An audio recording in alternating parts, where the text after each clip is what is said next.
우리 함께 오늘 우리에게 주신 하나님 말씀 함께 듣겠습니다. 여러분, 우리는 지난주까지 존 비비어 목사님의 순종이라는 책을 통하여 순종 가운데 역사하시는 하나님을 함께 보았습니다. 그리고 오늘부터 에베소서 한 책에 집중하여서 우리에게 주시는 하나님의 말씀을 듣고자 합니다. 에베소서는 초대교회에 쓰여진 편지입니다. 그것도 초대교회가 처음 생겨났을 때 막 복음이 전파되기 시작했을 때 쓰인 것이 아니라 그보다 한참 뒤에 쓰여진 편지입니다. 그리고 다른 편지들과는 달리 누군가 개인에게 안부를 물으며 한 교회나 한 개인에게 보낸 편지라기보다는 에베소 교회에만 읽히기를 원했던 편지가 아니라 당시에 많은 교회들이 함께 보기를 원했던 편지라고 말씀드릴 수 있습니다. 그 당시에 초대교회에 보내졌던 에베소서를 통하여 하나님께서 당시 초대교회에 하고 싶으신 말씀이 있으셨고 그것이 그들에게 의미가 있었습니다. 그리고 오늘날 우리에게도 하나님의 말씀으로 에베소서가 주어졌고 오늘 우리에게 에베소서를 통해 하나님께서 하시고 싶으신 말씀이 있으시고 오늘날 우리에게 하나님의 말씀으로 전해져 왔고 여전히 우리에게 의미가 있다는 것을 기억하며 함께 말씀을 읽기를 소원합니다. 에베소서는 전체적인 내용에서 교회의 일치와 윤리를 강조하고 있습니다. 함께 읽기 위한 편지에서 교회의 일치와 윤리를 강조한다라는 것은 다시 말하면 교회가 하나 되지 못하고 있었다는 것이고 교회에 윤리적인 문제들이 있었다라는 것을 보여주기도 합니다. 그래서 많은 목사님들이 오늘날 이 에베소서가 오늘날 우리에게 한국교회에 필요한 말씀이라는 것을 강조해서 선포하고 계시기도 합니다. 문제가 생기고 갈라진 우리 한국교회의 일치를 이루기 위한 것, 그리고 계속해서 우리 안에 발생하고 있는 윤리적인 문제들에 대하여 성경적인 해결책을 찾기 위한 하나님의 말씀을 듣는 시간이 되기를 바랍니다. 많은 사람들이 한국교회에 문제가 있다는 것을 부정하지는 않을 것입니다. 이전보다 신앙적인 힘도 약해졌고 사회적인 힘도 약해졌습니다. 교회 곳곳에서는 신앙적인 문제와 세상적인 기준으로도 용납하지 못하는 윤리적인 문제들이 나타나는 사람들도 있기도 합니다. 에베소서는 편지를 통하여 초대교회 당시의 소아시아 교회들에게 말씀합니다. 몇몇 사도들이 죽고 교회의 공동체성을 잃어가는 가운데 하나님의 본래적인 뜻, 그 은혜를 우리에게 기억하게 해주는 것입니다. 우리에게 지금 없는 것에 집중하기보다 이미 받은 것, 우리가 이미 받은 은혜는 무엇인가 그것을 다시 한번 생각하게 해줍니다. 우리가 보통 교회의 시작을 이야기하면 초대교회를 말하지만 우리를 향하신 하나님의 은혜는 초대교회 때 처음 시작된 것이 아니었습니다. 예수님이 계셨고 예수님을 믿는 사람들이 있었습니다. 그리고 그 믿는 이들의 모임이 교회가 되었던 것입니다. 그리고 여러분, 예수님이 갑자기 나타나셔서 이적을 보이시고 사람들을 고치시고 말씀하신 것이 아닙니다. 그 전에 구약 성경이 있었고 구약 성경을 통한 하나님의 말씀과 하나님의 은혜가 이미 있었습니다. 예수님은 구약의 말씀대로 오셨고 말씀대로 일하셨고 말씀대로 죽기까지 충성하셨습니다. 예수님 이전에 구약 성경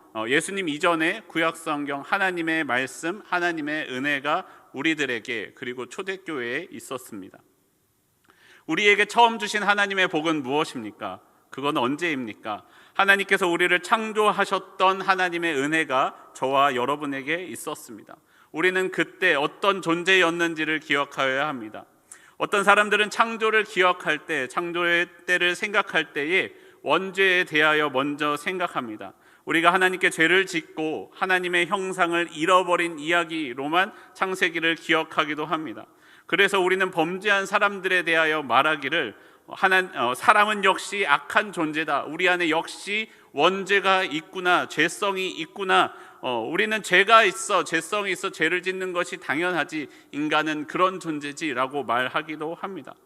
하지만 여러분, 우리에게 죄가 들어오기 전에 먼저 주어진 것은 하나님의 은혜임을 기억해야 됩니다. 우리에게는 먼저 하나님의 은혜가 있었습니다. 우리는 하나님의 은혜로 하나님의 형상대로 창조된 하나님의 사랑하는 존재였다는 것입니다. 교회들 가운데 윤리적인 문제가 나타나고 하나 되지 못하는 상황 가운데에서 우리에게 말씀하시는 에베소서의 첫 번째 가르침은 창세전에 우리를 향한 하나님의 은혜를 기억하라는 것입니다. 여러분, 은혜를 기억하십시오. 하나님의 은혜를 기억하십시오. 우리를 향한 하나님의 은혜가 있었습니다. 우리는 처음 창조되었던 때에 하나님을 닮은 하나님의 기쁨인 존재들이었습니다. 에베소서 1장 4절과 5절에서 우리에게 이렇게 말씀하고 있습니다. 곧 창세전에 그리스도 안에서 우리를 택하사 우리로 사랑 안에서 그 앞에 거룩하고 흠이 없게 하시려고 그 기쁘신 뜻대로 우리를 예정하사 예수 그리스도로 말미암아 자기의 아들들이 되게 하셨으니. 하나님이 우리를 지으셨습니다. 하나님은 우리를 하나님의 아들이 되게 하기를 원하셨습니다. 그래서 우리들에게 하나님의 신령한 복을 먼저 주셨습니다. 거룩하고 흠이 없게 되기를 바라셨습니다. 예수 그리스도를 닮아 하나님의 자녀가 되게 해 주셨던 것이죠. 그 모든 것이 우리를 사랑하사 아무런 대가 없이 거저 주셨다라고 말씀합니다. 그리고 그 복을 받은 우리는 6절 말씀처럼 하나님의 영광을 찬송하게 하셨습니다. 에베소서 1장 6절입니다. 이는 그가 사랑하시는 자 안에서 우리에게 거저 주시는 바 그의 은혜의 영광을 찬송하게 하려는 것이라 우리에게 말씀하십니다. 하나님은 우리에게 복을 주심으로 하나님의 은혜의 영광을 찬송하게 하셨습니다. 에베소서는 그의 영광을 찬송하게 하려는 것이다 라는 말씀을 거듭 반복해서 되새겨 줌으로써 우리로 그 은혜를 함께 찬송하게 합니다. 하나님의 복을 받은 이들의 당연한 반응인 것이죠. 장로교에 다녀보셨던 분들은 아시겠지만 웨스트민스터 신앙고백서에 있는 소요리 문답에서 첫 번째 이 질문으로 그 문답을 시작합니다. 문 첫 번째, 사람이 제일 되는 목적이 무엇입니까? 답, 사람이 제일 되는 목적은 하나님께 영광을 돌리고 그를 영원토록 즐거워하는 것입니다 라고 이야기합니다. 우리는 하나님의 복을 받은 존재이기에 하나님께 영광을 돌리고 하나님께서 우리에게 주신 그 복을 즐거워합니다. 여러분에게 주신 여러분에게 하나님께서 주신 은혜의 복이 있습니까? 하나님은 우리에게 복을 주사 아들로 삼아 주셨습니다. 그리스도로 말미암아 우리에게 복을 주사 하나님의 아들이 되게 하셨습니다. 다시 말하면 여러분, 우리 안에 그리스도이신 예수님으로 말미암지 않다면 하나님의 아들의 형상을 온전히 갖지 못한다라는 것을 가르쳐 주기도 합니다. 우리 안에 주신 하나님의 복이 온전하게 있을 때, 복으로 주신 예수 그리스도가 우리 안에 온전하게 있을 때, 우리 안에 예수님이 계실 때 우리는 온전한 하나님의 아들이 됩니다.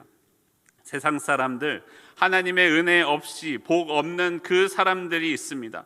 하나님을 아버지의 자리에서 밀어낸 사람들, 하나님의 복을 거부한 사람들입니다. 그들의 삶은 죄에 매여 있고 그 죄의 뜻에 따라 삶의 방향을 결정하고 선택하며 살아가는 사람들입니다. 그런데 문제가 무엇이냐? 그런 사람들처럼 아들이 되지 못하고 여전히 죄에 매여 살고 있는 그 사람들의 모습이 교회 안에 있었던 우리 안에도 동일하게 나타났다라는 것입니다.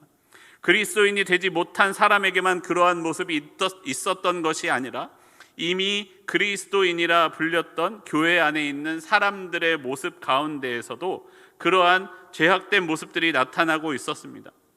여러분, 현대 교회에는 그런 모습들이 너무 많이 보여서 이상하지 않게 느껴질지도 모르지만 이것은 매우 이상한 일입니다.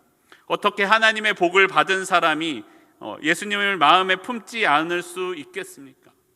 예수님을 마음에 품은 사람이 어떻게 하나님의 은혜를 받고도 죄를 저지를 수 있으며 죄를 저지르고도 회개하지 않을 수 있으며 용서를 구하지 않을 수 있겠냐라는 것입니다. 그럴 수 없다라는 것이죠.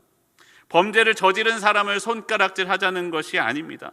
그분들도 분명히 처음 교회에 나왔을 때에는, 신앙을 처음 가졌을 때에는 하나님의 복을 받았을 것인데, 예수님을 마음으로 받았을 것인데 어떻게 그들 가운데 그러한 모습이 나타날 수 있었겠냐라는 것이에요.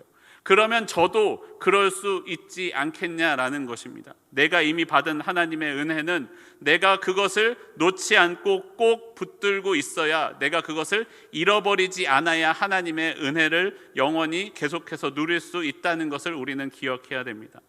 우리가 하나님의 자녀인 것은 내가 잘나서 그런 것이 아니라 우리 안에 예수님이 살아계시기 때문임을 기억해야 됩니다. 하나님이 우리에게 주신 복 예수 그리스도가 내게 있기 때문에 우리는 하나님의 자녀일 수 있습니다. 예수님이 한번 왔다가 다녀가셨기 때문에 그런 것이 아니라 지금도 여전히 우리 안에 살아계셔야, 과거에 그랬었던 것이 중요한 게 아니라 지금 내게 예수님이 살아 계셔야, 하나님의 복을 붙잡고 있어야 우리가 하나님의 자녀라는 것입니다. 우리도 우리에게 주신 하나님의 복, 그리스도이신 예수님을 계속해서 우리 안에 머물러 계시게 해야 합니다. 한번 마음에 들어오셨다가 머물렀다가 잠시간 머물렀다가 방 빼시고 나가시는 것이 아니라 여전히 지금도 우리의 마음에, 우리의 집에 주인이 되어 주시고, 그 예수님을 마음의 주인으로 모시고 끊임없이 세상과 싸워가며 살아갈 그때에, 예수님을 중심으로 살아갈 그때에 우리는 여전히 하나님의 아들이라는 것입니다. 하나님이 처음 우리에게 주신 그 복을 완전히 받아 누려 하나님의 은혜의 영광을 찬송하는 저와 여러분의 삶이 되기를 소원합니다. 여러분, 우리는 하나님의 은혜의 영광을 찬송하는 삶이 되기를 바랍니다. 에베소서를 통해 우리에게 말씀하는, 우리가 기억해야 할 두 번째 말씀은 우리가 예수님의 보혈로 말미암아 죄사함을 받은 존재들이라는 것입니다. 여러분은 예수님의 보혈로 죄사함을 받은 사람들입니다. 우리는 예수님의 보혈로 죄사함을 받았음을 기억하고 있어야 합니다. 에베소서 1장 7절 말씀입니다. 우리는 그리스도 안에서 그의 은혜의 풍성함을 따라 그의 피로 말미암아 속량 곧 죄사함을 받았느니라. 우리는 그리스도이신 예수님의 피로, 예수님의 풍성한 은혜를 따라 죄사함을 받은 사람들입니다. 그래서 우리는 그리스도인입니다. 하나님은 우리에게 예수님을 통해 죄사함을 베풀어 주셨습니다. 우리가 무언가 해서 대가로 주신 것이 아니라, 우리가 어떠한 기준을 넘어서 죄사함을 베풀어 주시고 받은 것이 아니라 선물로 주셨다라는 것이에요. 아무런 대가 없이 선물로 우리는 그 죄사함의 선물을 받았습니다. 우리는 그 은혜를 기억해야 합니다. 죄사함을 받은 은혜를 어떻게 기억할 수 있겠습니까? 하나님의 기업을 우리 안에 이루어 가는 것입니다. 우리에게 죄사함을 베풀어 주신 그 하나님의 기업을 우리가 함께 이루어 가는 것입니다. 하나님은 우리에게 죄사함을 베푸시고 우리에게 하나님의 지혜와 총명을 주시고 그 뜻의 비밀을 우리에게 알게 하시고 우리로 하나님의 뜻을 알게 하시고 그 뜻을 이루어 가는 기업이 되게 하셨습니다. 우리는 하나님의 비밀을 맡은 하나님의 기업입니다. 기업이라는 단어는 빵을 떼다, 유산을 배분하다라는 단어에서 유래되었습니다. 유산을 준 사람과 한 빵, 같은 빵을 먹는 것처럼 아버지의 유산을 이어받아 아버지의 뜻을 이어가는 자녀의 모습처럼, 사명을 부여받아 그 사명을 수행해가는 장군처럼 우리는 하나님의 뜻을 함께 나눈 하나님의 사명을 나누어 갖는 사람들입니다. 이제 우리에게는 하나님의 뜻을 이 땅 가운데 세워갈 사명이 저에게 그리고 여러분에게 주어졌습니다. 우리는 그 사명을 이루어 감으로 우리에게 베푸신 하나님의 죄사함, 예수님의 보혈로 인한 죄사함을 여전히 기억하고 있는 것입니다. 우리가 이루어 가야 할 하나님의 사명은 무엇입니까? 에베소서 1장 10절에서 우리에게 이렇게 말씀합니다. 에베소서 1장 10절입니다. 하늘에 있는 것이나 땅에 있는 것이 다 그리스도 안에서 통일되게 하려 하심이라. 죄사함을 받은 우리가 그리스도 안에서 하나 되는 것, 그리스도 안에서 하나 되는 것입니다. 죄사함을 받은 사람만이 하나 될 수 있습니다. 그리스도 안에 있어야 하나 될 수 있습니다. 우리는 그리스도 안에서 죄사함을 받은 우리가 하나 되어 가는 것을, 하나됨을 이루어야 하는 것이 우리에게 주어진 하나님의 사명, 하나님의 기업입니다. 하나님의 하나됨은 우리가 모두 다 똑같아지는 것이 아닙니다. 만약에 우리가 똑같아지는 것을 원하셨다면 하나님은 이 세상 모든 것을 똑같게 지으셨을 것입니다. 똑같게 만드셨겠죠. 하나님은 하나님의 하나됨을 보여주셨습니다. 하나님이 만드신 세상처럼 각각 다른 나무, 각각 다른 동물, 각각 다른 사람들의 모습들이 있지만 서로를 용납하고 사랑하고 한 뜻을 향하여 나가며 우리는 하나 되는 것입니다. 하나님의 뜻을 향하여, 한 하나님을 향하여 다른 모습들이 모두 다 한 방향성을 가지고 나아가는 것, 그것이 우리의 하나됨입니다.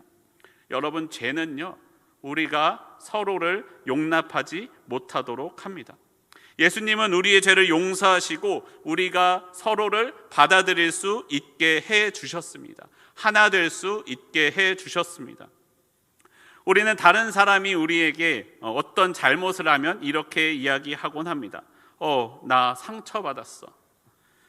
왠지 다른 사람에게 너 나에게 이런 잘못을 했잖아 라고 말하면 내가 그 사람을 정죄하는 것 같은데, 나 상처받았어 라고 말하면은 나는 그 사람을 정죄하지 않으면서 내가 그 사람 때문에 아프다라는 것을 어필할 수 있고 표현할 수 있고, 내가 그것을 좋아하지 않는다라고 말할 수 있는 것이죠.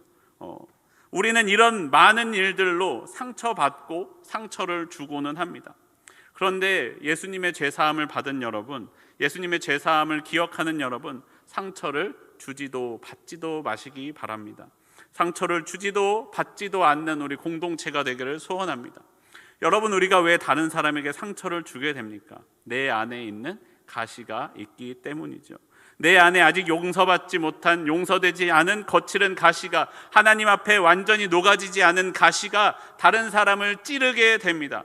그리고 다른 사람의 여전히 아직 녹아지지 않은 가시가 나를 찔러 내가 상처받기도 합니다. 그런데 여러분, 그리스도인에게는 그 서로에게 있는 가시보다 더 중요한 것이 있습니다.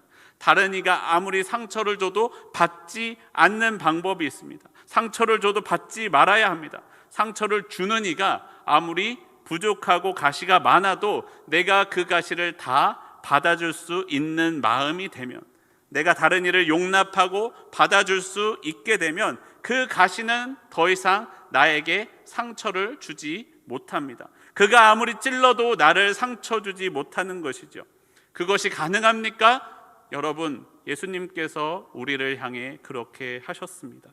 우리의 죄악으로 인한 가시를 예수님께서 다 안아주시고 받아주셨습니다. 그런 우리를 용서해 주셨습니다. 예수님께서 우리의 가시를, 나의 가시를 안아주시고 받아주시고 용서하셔서 우리에게 죄사함의 은혜를 베풀어 주셨음을 우리는 기억해야 됩니다.